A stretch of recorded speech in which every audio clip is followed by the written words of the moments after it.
दिलाते हैं कि माता पिता तो आपको प्रत्येक जूनी में प्राप्त हो जाएंगे। पशु बनोगे वहाँ माता पिता, पक्षी बनोगे वहाँ माता पिता, लेकिन सतगुरु सेवा और बंदगी ये फेर मिलन की ना। पुण्यात्माओं, मनुष्य शरीर के अंदर ही ये वस्तु उपलब्ध हो सकती है। मनुष्य शरीर के अंदर ही परमात्मा प्राप्ति हो सकती है और मनुष्य शरीर प्राप्त प्राणी को ही सत्संग उपलब्ध हो सकता है। पुण्यात्माओं, सत्संग मिलना बहुत कठिन है। सत्संग उसे कहते हैं जिसमें सच्चा ज्ञान हो। बाकी सत्संग नहीं है।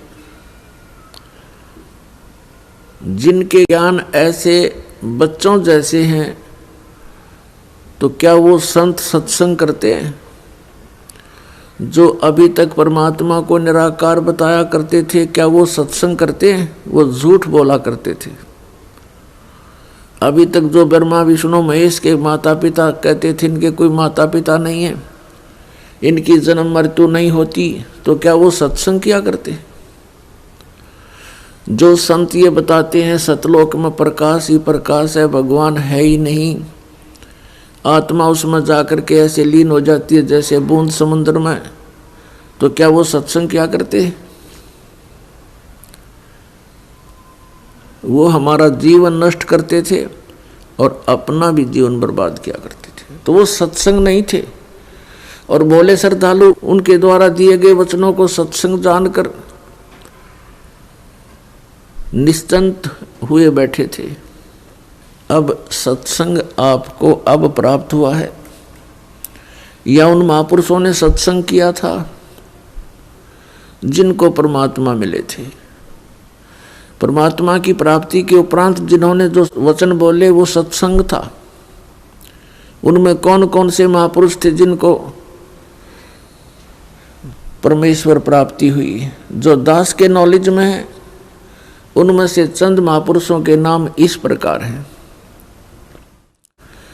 आदरणीय धर्मदास साहिब जी, आदरणीय मुल्कदास साहिब जी, आदरणीय नानक साहिब जी, आदरणीय दादू साहिब जी, आदरणीय गरीबदास साहिब जी, गांव छुडानी, जिला झज्जर, हरियाणा वाले, आदरणीय गीसादास साहिब जी, गांव खेखड़ा, जिला मेरठ, उत्तर प्रदेश वाले। इन महापुरुषों ने जो परमात्मा प्राप्ति के बाद जो वचन बोले वो सत्संग था, और इनके अतिरिक्त जो वचन इन महापुरुषों की वाणी से मेल नहीं खाते वो सत्संग नहीं है। अब इन महापुरुषों ने क्या बताया है? अनंत कोट ब्रह्मांड का एक रति नहीं भारे, सतगुरु पुरुष कबीरे हैं ये कुल के सिरजनहारे। ना सतगुरु जननी जने उनके माने बापे, पिंड ब्रह्मंड से रहित हैं नावा तीनों तापे। परमात्मा स्वयं भी आकर के क्या बताते हैं कि चारों युग में संत पुकारे, कूक कहा हम हेल रे, हीरे माणिक मोती बरसे ये जग चुगता ढेल रे। पुण्यात्माओं, परमात्मा के गुणों में, परमात्मा की लीला में जो सदग्रंथों में वर्णित है, स्पष्ट किया हुआ है कि वो परमात्मा ऊपर सतलोक में रहता, सचखंड में। संत भाषा में उसको सचखंड कहते हैं और वेद भाषा में उसको रतधाम बोलते हैं। रतधाम मीन सतधाम, सतलोक कहो, सतधाम कहो। संत भाषा में परमात्मा की उपाधि सतपुरुष, अकाल मूर्त, शब्द स्वरूपी राम, आदि से कहा जाता है।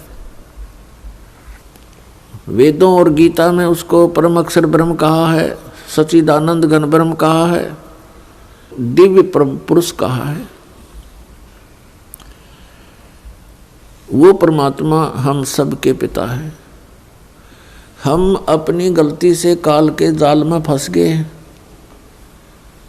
वो दयालु हमारे लिए फिर भी भटक रहे। पुण्यात्माओं, अब समय आ गया है, बहुत सतर्क होना पड़ेगा आपको। असंख्य जन्म हो गए आपको इस काल के लोक में कष्ट पर कष्ट उठाते हैं।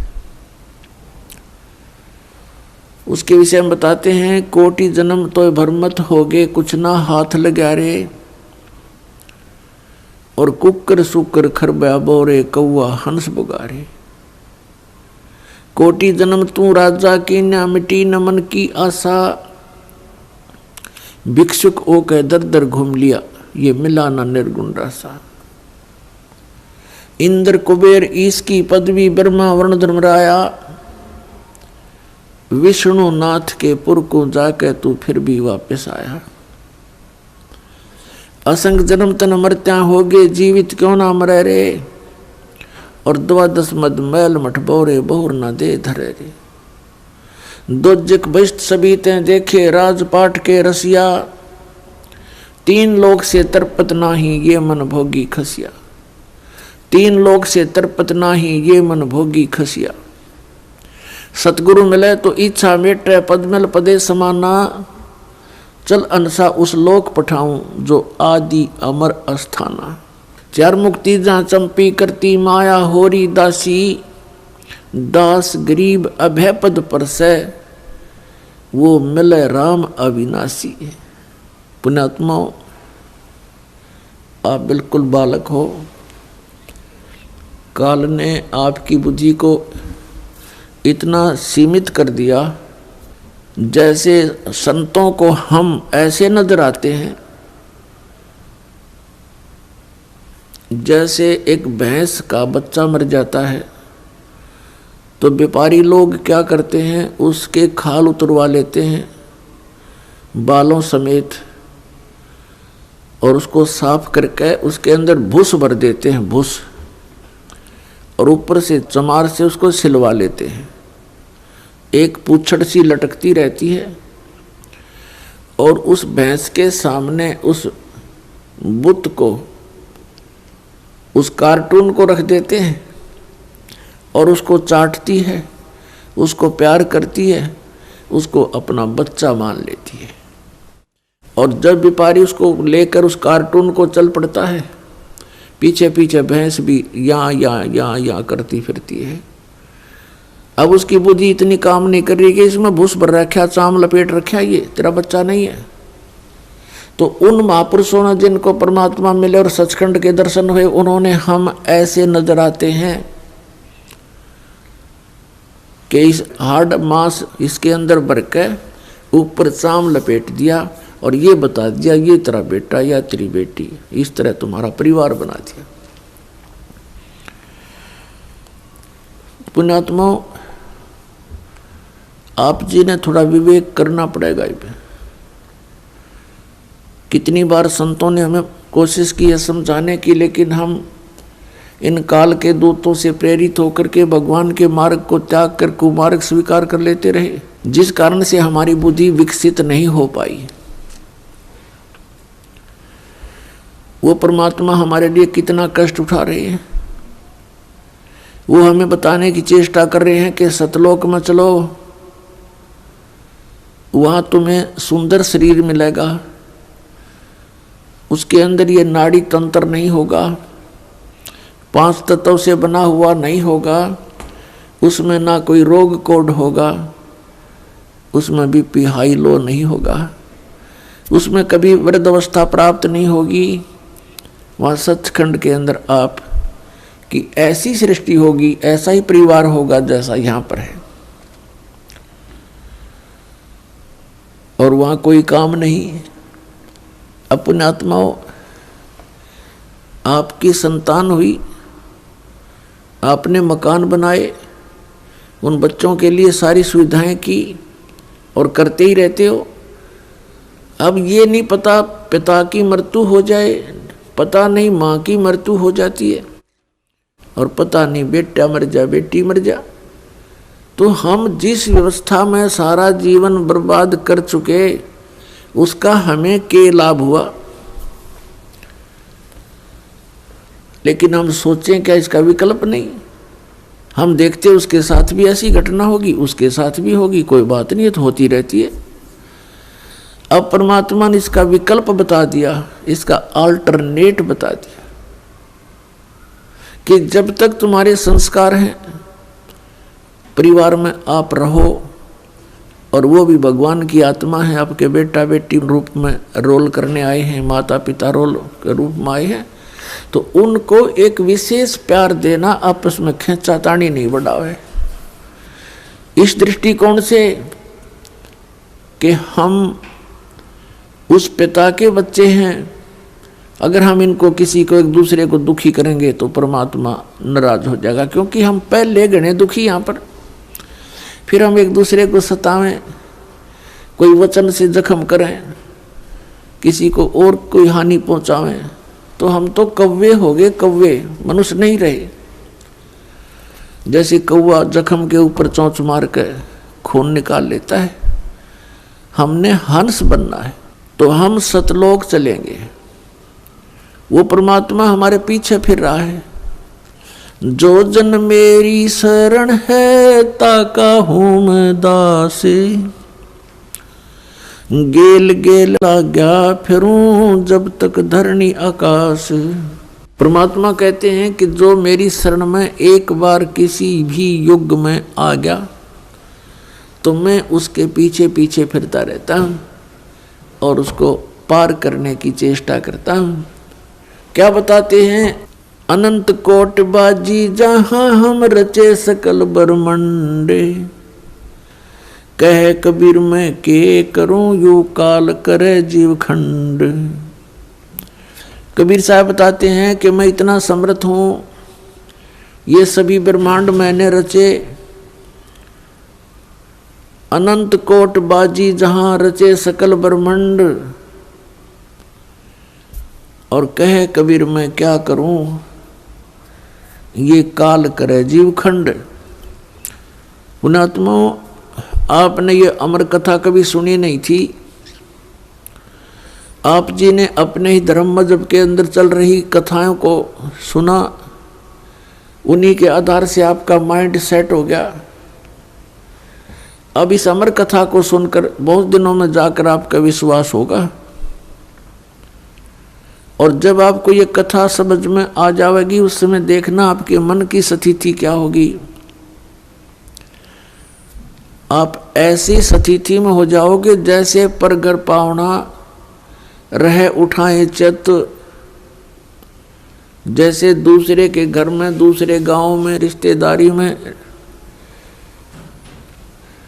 कोई परौना चला जाता है, मेहमान रूप में जाता है, वो वहाँ रहता अवश्य है, लेकिन उसको पता है कि मैंने वापस जाना है, और उसको अपने घर की रह रहकर याद भी सताती रहती है। कहते हैं जैसे पर घर पावना रह उठाए चित, तो यहाँ से आपका ऐसे मन हट जाएगा एक दिन, और फिर सतलोक में आपका अगला कदम सतलोक में होगा। अब परमात्मा ने हमें आकर बताया कि जब सबसे पहले मैं यहाँ आपके दुखों को देखकर इसमें प्रवेश किया काल के लोक में, तो इस काल ने मेरा रास्ता रोकने की चेष्टा की, क्योंकि परमात्मा बताते मैं जोगजीत के रूप में था। जोगजीत वहाँ एक पुत्र है परमात्मा का, जो सर्वप्रथम 16 उत्पन्न किए थे उनमें से एक है। जोगजीत जानकर मेरे साथ इसने बहुत अड़ंगा अड़ाने की चेष्टा की, लेकिन मेरी शक्ति के सामने ये हताश हो गया। फिर चरण पकड़ लिए, रोने लगा, हाहाकार मचा दी। जब मैंने इसको कारण बताया कि मैं किस उद्देश्य से आया हूँ। धर्मदास साहिब जी को परमात्मा बता रहे हैं कि धर्मदास, प्रथम सतयुग के अंदर जब मैं यहाँ आया तो इसने मेरे साथ बहुत कलह मचाई। जब मैंने अपनी शक्ति का प्रयोग किया तो इसकी नहीं पार बसाई। चरण पकड़ लिए, पैर पकड़ के कहता, जोगजीत आप किस लिए आए हो? तो मैंने इसको बताया कि मैं नीचे जाऊंगा और सभी प्राणियों को बताऊंगा कि यू परमात्मा नहीं है, यू भगवान नहीं है जिसको तुम भगवान मान रहे हो। और एक ऐसा मंत्र दे के आऊंगा, सतनाम, सच्चा नाम, उसका जाप करने वाले प्राणी को तू रोक नहीं पाएगा। और सभी को बताऊंगा कि तुम यहाँ के रहने वाले नहीं हो। तूने इन सब को नशा करवा दिया, तीनों गुणों से एक एक इंजेक्शन लगवा दिया इनको। तो ये चिंतित हो गया। इसने कहा कि हे भगवान, मुझे श्राप लगा हुआ है 1 लाख जीव आहार करने का। यदि आप इन सब को ले जाओगे तो मेरा क्या होगा? परमात्मा ने कहा कि अब मैं इनको नहीं छोड़ूंगा, तेरा हो या ना हो। फिर इसने प्रार्थना की, प्रभु कोई बात नहीं, मेरी कुछ और समस्याएं हैं, उनका समाधान कर दीजिए और वचनबद्ध होकर के मुझे आशीर्वाद दीजिए। परमात्मा ने कहा, धर्मदास मैंने वचनबद्ध होकर के इससे कहा कि बोल क्या मांगता है।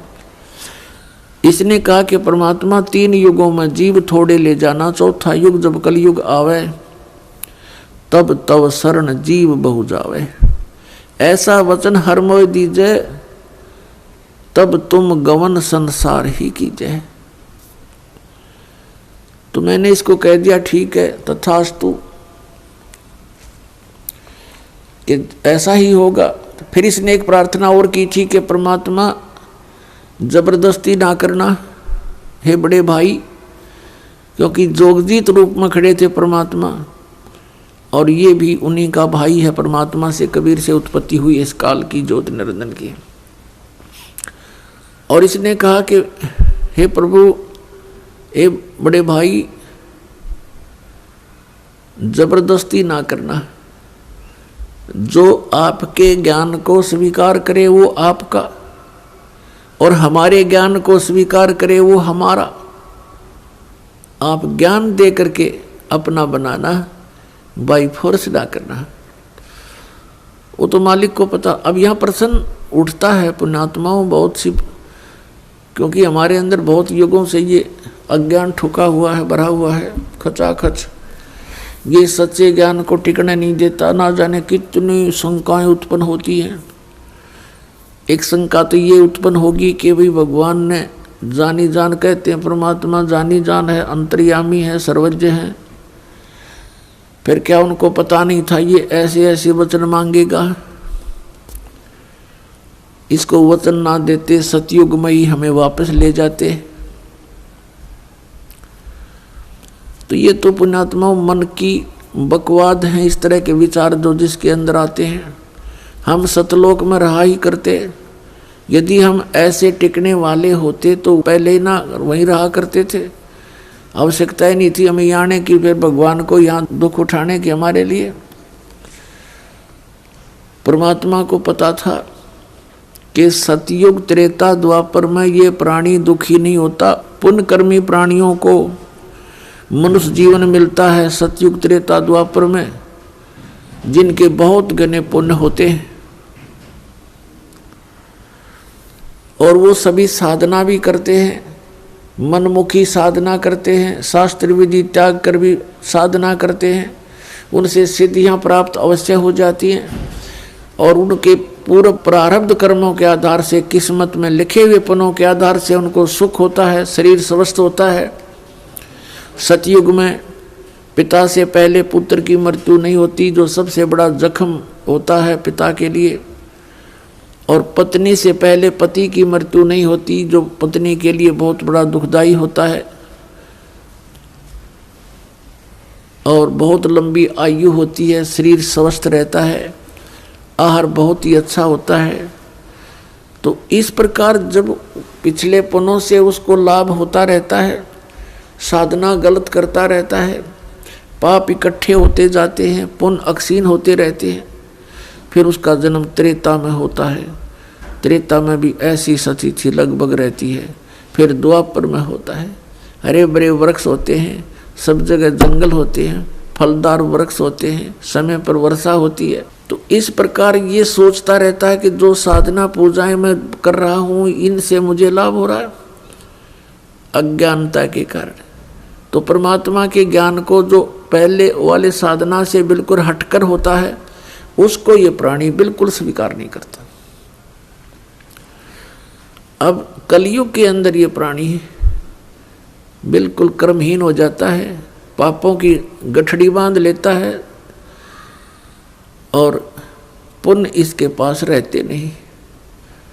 ये साधनाएं भी करता है और लाभ कति होता नहीं, या तो नास्तिक हो जाता है या फिर दुख को भोग कर ही अपना जीवन पूरा करता है। और उन अज्ञानी संतों ऋषियों ने, उन्होंने सतयुग के अंदर जो साधनाएं की, अब उनको वो मार्ग मिला नहीं, यह सतनाम उनको प्राप्त हुआ नहीं जो पाप नाश करता है। और जिस कारण से उन्होंने अज्ञान सिद्धांत बनाकर समाज में प्रवेश कर दिया कि कर्म तो भोगना ही पड़ता है, प्रारब्ध में लिखा हुआ तो भोगना ही पड़ता है, इसको कोई चेंज नहीं कर सकता, इसमें कोई परिवर्तन नहीं हो सकता। तो पुण्यात्माओं, हम परमात्मा की खोज इसलिए करते हैं, परमात्मा को इसलिए खोजते हैं कि हमारे जीवन में कोई कष्ट आवे तो वो टल जावे और हमारा कल्याण। कल्याण की तो बहुत बाद में समझ में आती है, पहले तो यही रहता है कि मेरे बच्चे सुखी रहें, मैं स्वस्थ रहूं, कोई ऐसी दुर्घटना मेरे जीवन में ना घटे जो मुझे पीड़ादायक हो। इसलिए हम परमात्मा की खोज में संतों के पास जाते हैं। और ये भी हमें मालूम है कि संतों के पास ही उसका समाधान होता है। और ये भी हम सुना करते कि परमात्मा ना जाने किस बेस में आ जा। तो वो परमात्मा कबीर साहब है, वो ना जाने क्या रूप बना करके और कब कहाँ प्रकट होता है और हमारे लिए भटकता रहता है, हमें समझाने की चेष्टा करता है कि तुम इस झूठे सुख को सुख कहे ये मान रहा मनमोद, ये सकल चबीना काल का कुछ मुख में कुछ गोद। तो पुण्यात्माओं, परमात्मा ने प्रॉमिस कर रखा है और इसने भी प्रॉमिस कर रखा है काल भगवान ने कि कलयुग में जब कितने जीव ले जाना, लेकिन इसमें ज्ञान आधार बनाना। तो पुण्यात्माओं, अब बुद्धिमान समाज हो गया है, इस ज्ञान से अब आप बालक नहीं रहोगे। परमात्मा के प्रयत्न को गहराई से सोचना, वो क्यों भटक रहे हमारे लिए सतलोक न छोड़ के, क्योंकि हम उनके बालक हैं, हम उसकी आत्मा हैं। और इनको काल इसलिए परेशान कर रहा आप जी को कि जितना मैं इनको सताऊंगा उतना ही वो दुख पावेगा। अपने आत्माओं, आप बालक हो, ये हमारे साथ क्यों प्रतिशोध ले रहा कि इसने वहाँ पहले तो तप करा, फिर तप करा, फिर तप करा 3 बार, उससे इसने 21 ब्रह्मांड प्राप्त किए, फिर 5 तत्व 3 गुण परमात्मा ने इसको दे दिए कि ले जाओ खेल खिलौनों से। फिर हम इस पर आसक्त हो गए, हम परमात्मा को भूल गए, अपने भगवान से मन हटा लिया। जो हमें सब सुविधा सब सुख देवा था उससे मन हटा करके एक हीरो की तरह हम इसको चाहने लग गए, जिस कारण से हम भगवान के दिल से उतर गए। और देखो सेब कितना अच्छा फल होता है, यदि वो सेब खराब हो जाता है तो वो दुकानदार उसको रखता नहीं, उसकी आत्मा बहुत दुख पावे। एक सेब खराब हो गया, बाहर फेंकना पड़ा कूड़े में, तो हम वहाँ खराब हो गए थे भाई बच्चों। तो परमात्मा का आत्मा बड़ी दुख पाई कि ये औरों ने भी खराब करेंगे यहाँ पर, इसलिए हमें हमारी ही इच्छा से इनके साथ भेज दिया कि तुम जाओ फिर यहाँ से ले लो टिंडेस के साथ जाके। अब इसने फिर अलग ब्रह्मांड के अंदर परमात्मा ने व्यवस्था की, एक जिस आत्मा ने सबसे पहले स्वीकृति दी थी इस काल के साथ आने की, उसको एक लड़की रूप बनाया जिसको अब दुर्गा कहते हैं। उसके अंदर हम सभी को बीज रूप में भर दिया और उसको शब्द शक्ति दे दी कि बेटी तू जितने जीव कहे यू काल उत्पन्न कर देना, वचन से बोल देना, उतने प्रकट हो जाएंगे। पुण्यात्माओं, हम अज्ञान को सुन सुनकर स्थान स्थान पर हमारा माइंड, हमारा मन अड़ जाता है कि ये कैसे हो सकता है। जैसे एक समय ऋषि वाल्मीकि जी ने एक कुशा से डाब से पुत्र बना दिया था सीता के लिए और पालने में लुटा दिया बना करके। सीता जब कपड़े धोकर आई तो पुत्र को देखकर पूछा, पिताजी ये पुत्र किसका है? कि बेटी क्या बात, आपका नहीं है? कि मैं तो पुत्र को साथ लेकर गई थी कपड़े धोने के लिए। ऋषि जी ने सोचा था कि लड़की के बच्चे को कोई उठा ले गया है, जंगली जानवर रो मर जाएगी, इसलिए उसने एक लड़का उत्पन्न कर दिया है जिसका नाम कुश रखा और लव सीता से उत्पन्न हुआ था श्री राम के सहयोग से। तो कहने का भाव ये है कि उस ईश्वरीय शक्ति को थोड़ी बहुत संग्रह करके ये ऋषि लोग भी चमत्कार दिखा देते हैं, और वो तो परमात्मा के पास तो ये चमत्कार थोक के भाव के हैं। तो ये अलग ब्रह्मांड में जब रखा तो दुर्गा के साथ इसने दुर्व्यवहार करना चाहा। दुर्गा ने इसे बहुत प्रार्थना की कि मेरे से ये जुल्म ना कर, तू मेरे पास वचन शक्ति है, मैं जितने जीव तू कहेगा मैं उत्पन्न कर दूंगी। पिता ने वचन दे रखा, इसने नहीं माना, बकवाद करी, उसके साथ जोर जबरदस्ती करनी चाहिए तो लड़की ने उसके पेट में शरण ले ली सूक्ष्म रूप बना के। तब परमात्मा ने जोग जीत रूप में आके उस ब्रह्मांड में इसको कहा था कि आज से तुझे एक श्राप लग गया, 1 लाख मानव शरीरधारी प्राणी जीव खावेगा, 1.25 लाख उत्पन्न करेगा। और लड़की को उसके पेट से निकाल दिया, पेट चीर के हाथ से वचन से ऐसे नाखून मार दिया पेट पर और वचन से वो बाहर आ गई। फिर एज इट इज वचन से अपने आप जख्म भर गया। तो परमात्मा की शक्ति पुण्यात्माओं पर बल है। हम आध्यात्मिक मार्ग से कोसों दूर हो गए, इसलिए हमने इन परमात्मा की लीलाओं पर अविश्वास शीघ्र हो जाता है। लेकिन अब अविश्वास ना करके विश्वास पूर्ण करो। तो वहाँ क्या कहा, तब इसको आदेश सुना दिया कि तू निकल जा अपने 21 ब्रह्मांड लेकर यहाँ से। आदेश सुन ले पिताजी का और निकल जा यहाँ से 21 ब्रह्मांड समेत। इसने फिर बहुत हाथ जोड़े, पैर पकड़े, मेरे से गलती होगी, मुझे रख लो यहीं पर, मुझे दूर ना भेजो। लेकिन परमात्मा ने इसकी एक नहीं सुनी और इसको वहाँ से यहाँ फेंक दिया 16 शंख कोश की दूरी पर। नील पद्म शंख 16 शंख कोश, 1 कोश लगभग 3 किलोमीटर के आसपास होता है। इतनी दूरी पर आ गया ये सतलोक से इसका पूरा विमान 21 ब्रह्मांड का। तो इसने उसके बाद से परमात्मा से प्रतिशोध लेने के उद्देश्य से हमें या इतने दुख देता है कि एक पल भी चैन से ना टिक सके, सांस ना ले सके। अब देखते हो पुण्यात्मा, पशु पक्षी ये कितने कष्ट उठाते हैं। आप देखते हो मनुष्य जीवन में कोई सुखी है? इस झूठे सुख को सुख मान बैठे हैं हम, और परमात्मा हमें याद दिलाते हैं आकर के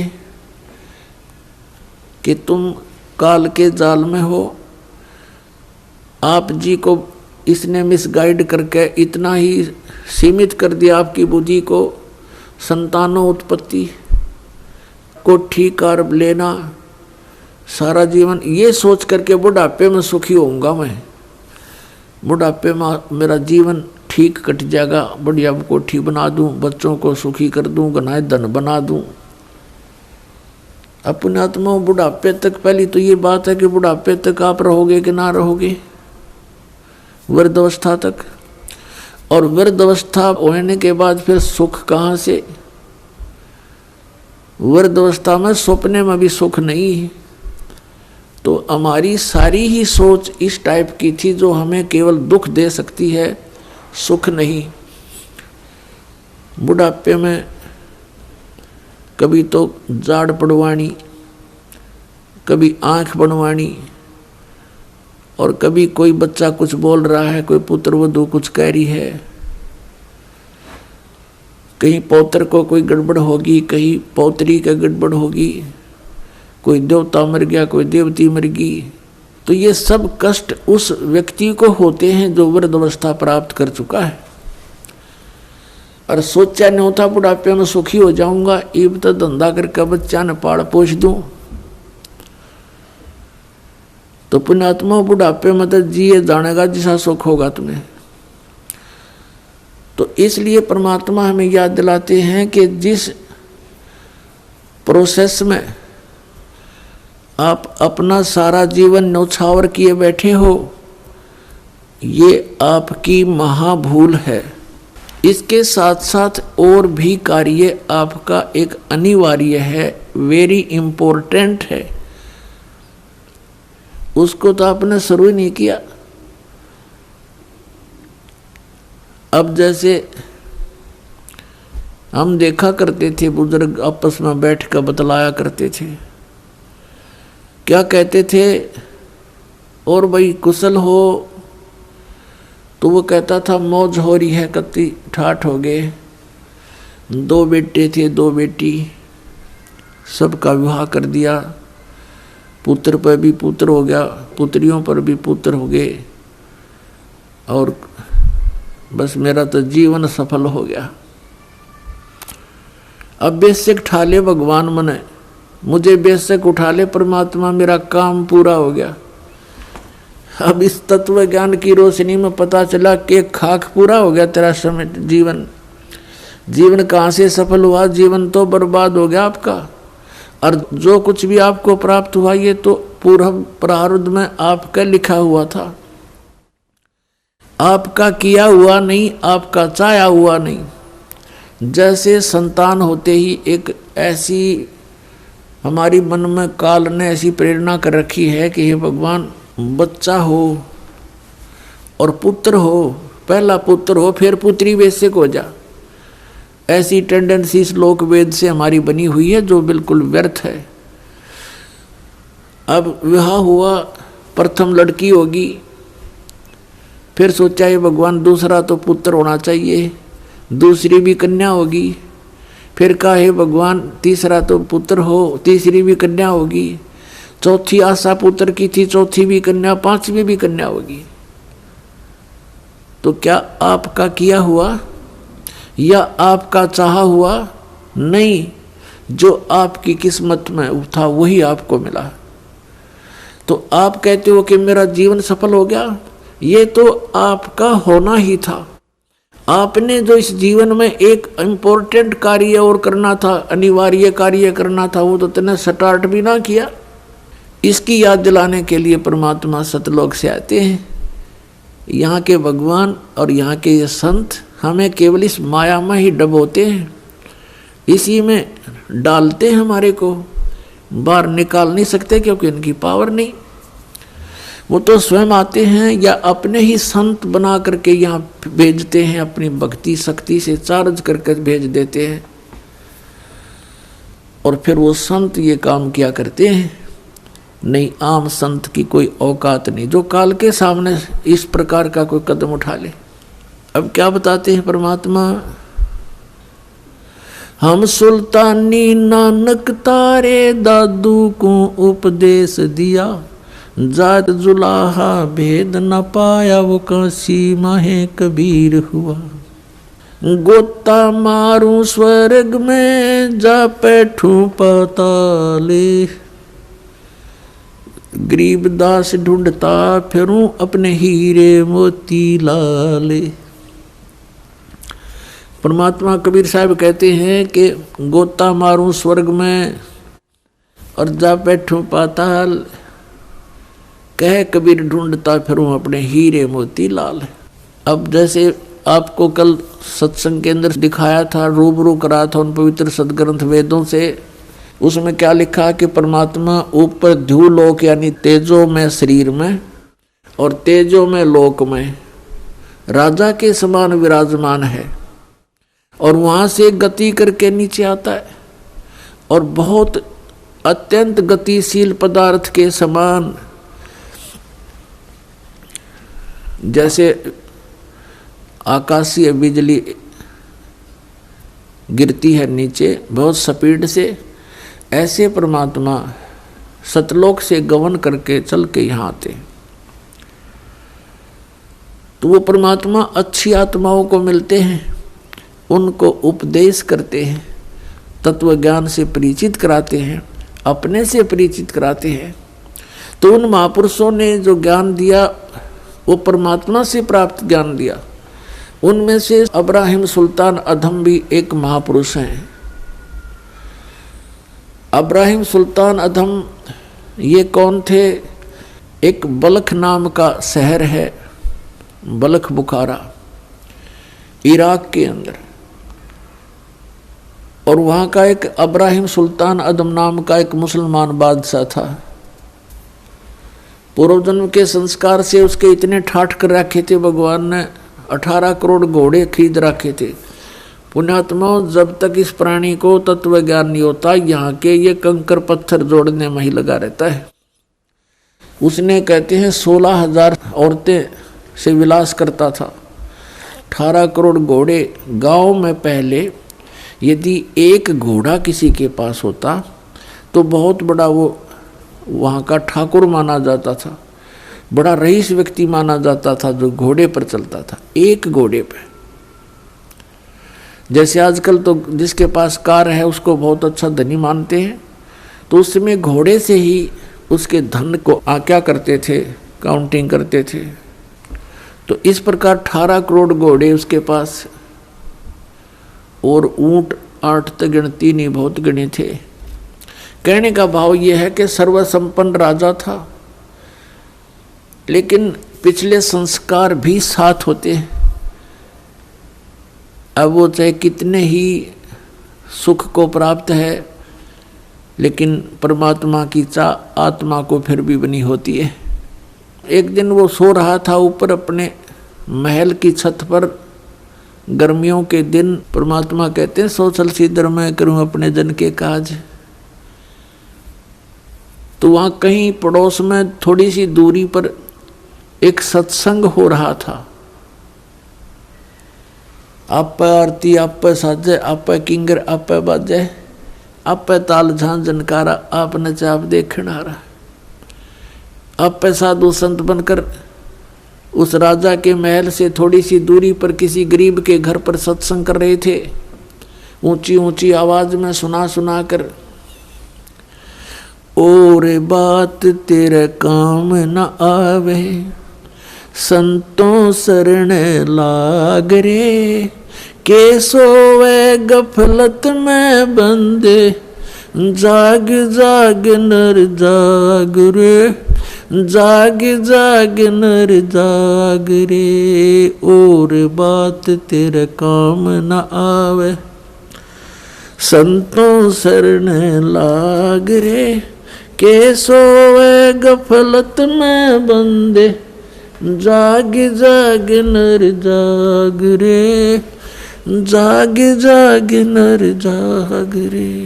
तन सरायम जीव मुसाफिर, करता रहे दिमाग रे, तन सरायम जीव मुसाफिर, करता रहे दिमाग रे। रात बसेरा कर ले डेरा, चले सवेरा त्याग रे, चले सवेरा त्याग रे। और बात तेरे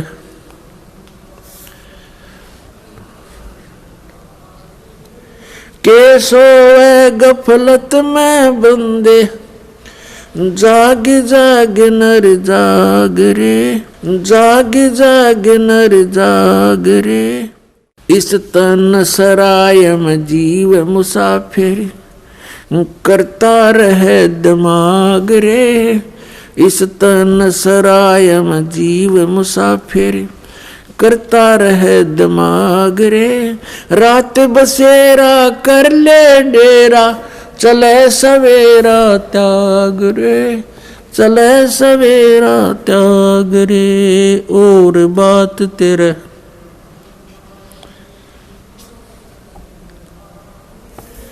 के सोए गफलत में बंदे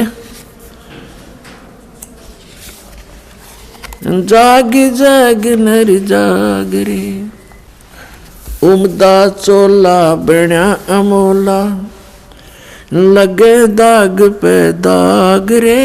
उमदा चोला बण्या अमोला लगे दाग पे दाग रे। 2 दिन की गुजरान जगत में क्यों जले बिरानी आग रे, जले बिरानी आग रे। अर सुमरे सो हंस कवावे ये कामी क्रोधी कागरे।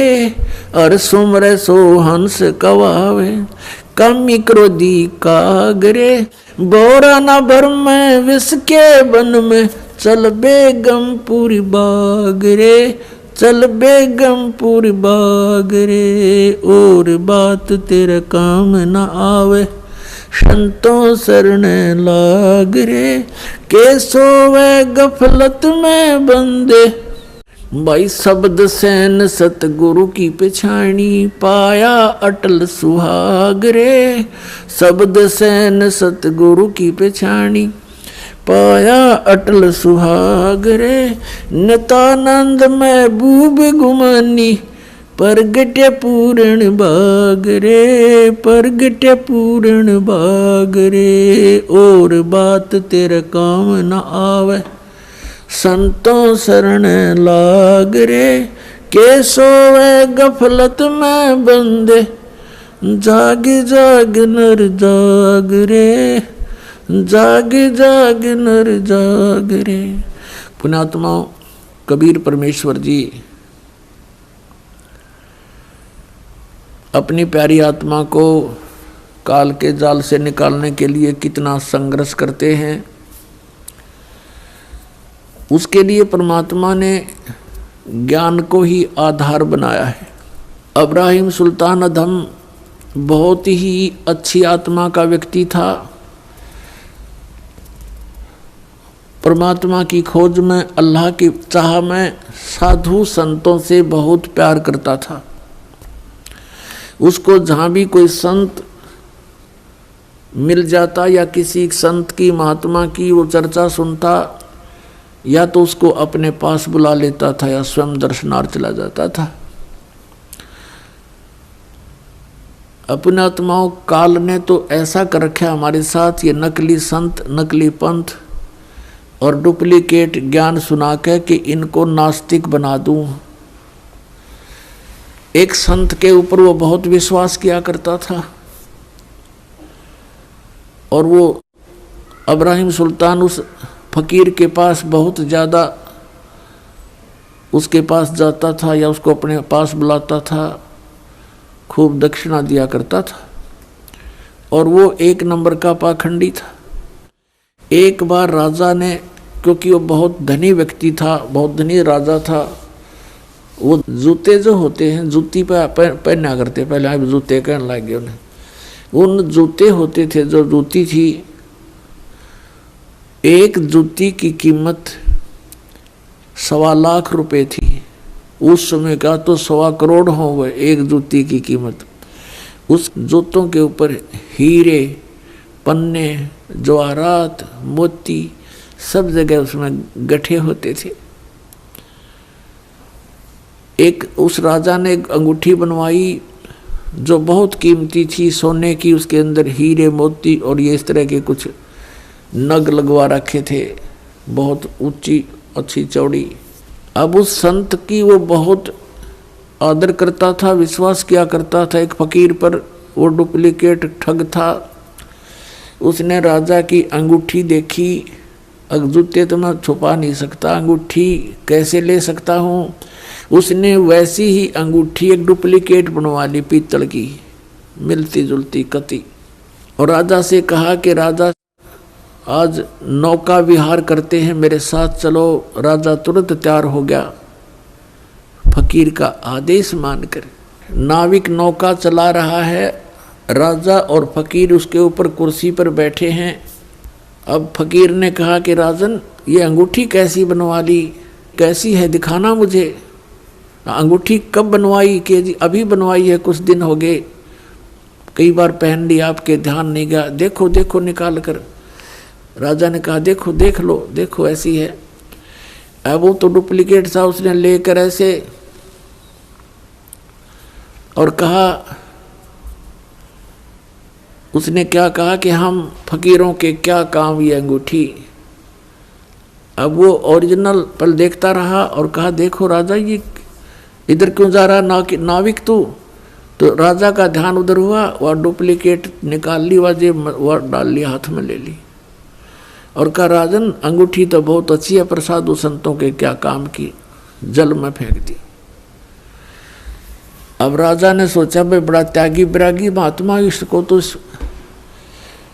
संसारिक धन से भी कोई लगाव नहीं है, और ज्यादा आस्था होगी इसमें। फिर खूब वो दान दे। राजा रोके नहीं, हमें क्या जरूरत है, हमें क्या जरूरत है, कोई नहीं, दे दे, हम लगा देंगे, इधर भंडारा कर देंगे। अब नाट्य भी ले। भोली आत्मा जो होती है वो श्रद्धालु, वो केवल अपने स्वभाव का ही प्रयोग करते हैं, सामने वाले की बकवादों पर ध्यान नहीं देते हैं। इसका दुरुपयोग किया इन लोगों ने, नकलियों ने। तो कुछ दिनों के बाद क्या हुआ, फकीर के और चेले की आपस में बिगड़ गई। जिसने अंगूठी बनवाई थी नकली, उनकी आपस में कहा सुनी होगी, बात बहुत बढ़ गई और चेला उससे अक्षुब्ध होकर के उसने मंत्री से संपर्क किया, राजा के मंत्री से, कि ऐसे ऐसे इसने राजा के साथ धोखा किया है, ये धोखेबाज ठग व्यक्ति है। वो अंगूठी जो इसने जल में फेंकी थी वो डुप्लीकेट थी, मैंने इसको बनवा कर दी थी, इसने मेरे से बनवाई थी। ये बात फकीर ने राजा के सामने डरते डरते कही कि कहीं राजा नाराज ना हो जा के साधु संतों के बारे में ऐसे नहीं बोलना चाहिए। राजा इतना विश्वास करता था कि पूछा, वजीर तेरे को किसने बताया है? वो चेला बुलाया कि इस चेले ने बताई है। उस चेले से कहा कि फकीर के बारे में ऐसी बातें करना बच्चा पाप लगता है। उसने कहा जी मैं कसम खाकर कहता हूँ ये निकम्मा आदमी है, ये भक्त नहीं है, संत नहीं है। राजा बड़ा विश्वासी था, उसने कहा कि देख ले भाई चेला राम, जया बात झूठी पागी तो तेरी गर्दन काट दूंगा। नो बोला जी बेस से काट दियो। राजा ने देखा कि बड़ा कॉन्फिडेंस से बात कर रहा है कि वो